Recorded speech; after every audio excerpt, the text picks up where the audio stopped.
Hi,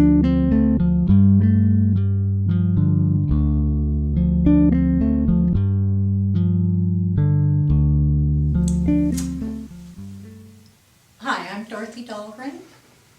I was born and raised in Coeur d'Alene. My great-great-grandmother homesteaded on Coeur d'Alene Mountain. She homesteaded because her husband had already taken out a homestead. So when they came to Idaho with their 6 children,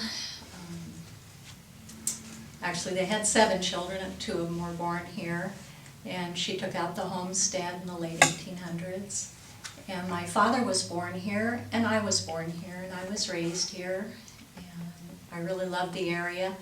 When I was growing up and going to high school, the kids were always talking about leaving Coeur d'Alene. You know, they couldn't wait to get out of here. And I thought, how foolish. This is the most beautiful place, the most safe and secure, wonderful place here. Why would anybody ever want to leave? And I didn't.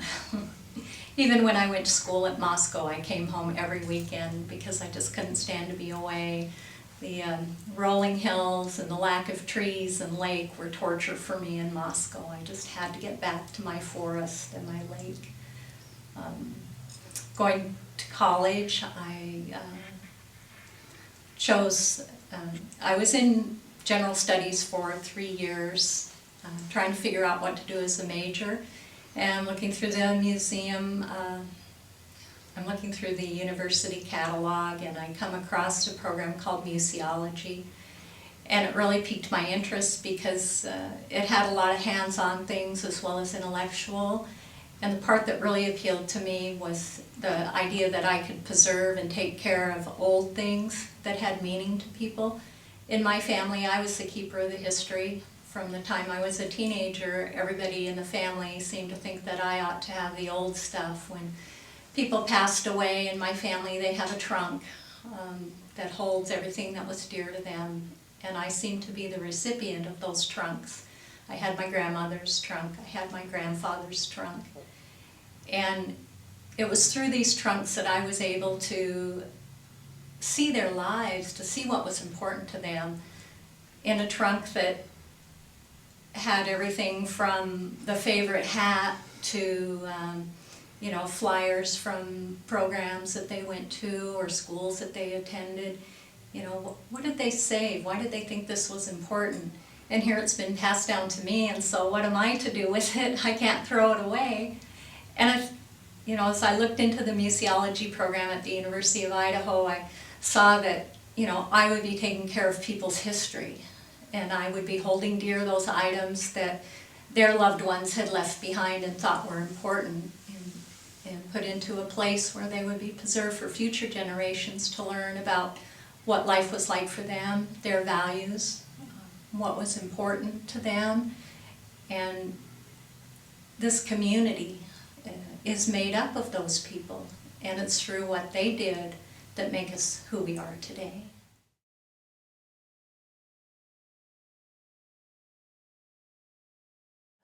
Don Pishner came in. He's a longtime resident of Coeur d'Alene as well, and he's become intrigued with the USO building that was in City Park. It was a log building built by the Civilian Conservation Corps, and during World War II it was used as a USO building, and it became quite the community center, seating like 1,000 people and all kinds of events in there. And the community really loved that building. It was made out of logs, all harvested locally, and local labor put it together with a government program, the WPA program. And you know, he remembers playing, you know, basketball in there and hanging out and having a good time. And in 1945, a 17-year-old sailor burned the building down, and he was sent to prison for it. And they called him Firebug Bill. And Don's passion for this building has intrigued me because, you know, it's like this thing has been gone since 1945, and he still cares about it. He's trying to find out everything he can about it, and he's put together a wonderful story. And in the meantime, a woman that was a hostess in the USO building brought in a photo album with like just tons of photos of that building and all the activities that took place and all the staff that worked there. And this is just really typical of the kinds of things that people bring to the museum. Someone will be so passionate about some aspect of our local history, and they'll spend hours and hours digging through old newspapers and going around and talking to people and trying to find out everything they can about the subject, and then come to the museum and turn it all over to us so that it can be in the archive for somebody else to come along 50 or 100 years from now. And it's just wonderful that we have so many people in our community that do that and are willing to donate artifacts and photographs, because if we don't get them now, while the people are still alive to tell the story, you know, even 20 years from now, most of those people that were involved will be passed away.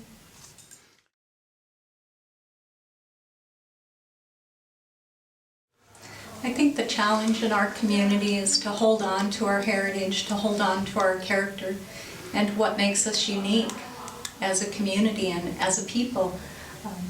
When new people come to this town, especially from the East Coast, they're always amazed at how friendly we are here. That's one thing that I hope that we can always hang on to, that we can always look somebody in the eye as we go down the street and say good morning and not have them think that we've got some motive to harm them.